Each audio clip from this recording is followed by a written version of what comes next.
What we're going to be talking about, the respect effect, is actually based on a book that I will be releasing probably in May of this year, Leveraging Emotions, Culture, and Neuroscience to Build a Better Business. And I do have to make a couple disclaimers. First of all, I am not a neuroscientist, although I did stay at a Holiday Inn Express last month. I am not a psychologist. And if you were to ask my wife, she may not even say I'm a very good husband this month because I've been on the road 3 weeks so far.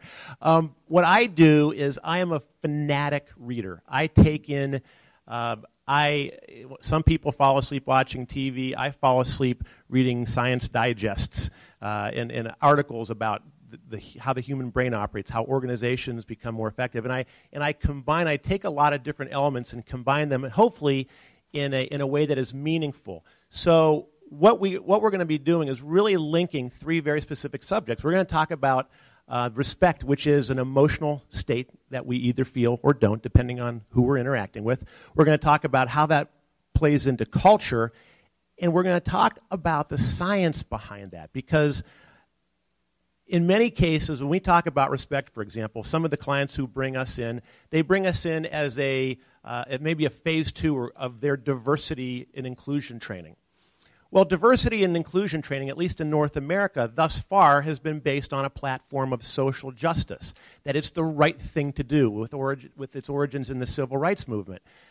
But I have a problem with that, and it's not a philosophical problem, it's a tactical problem. A lot of people, when they hear that argument for why we should treat people with respect, they will sit there and nod their heads that, yes, it's the right thing to do. But then they will get up and go back and do things the way they did them before because it's not a driving or a compelling issue for them.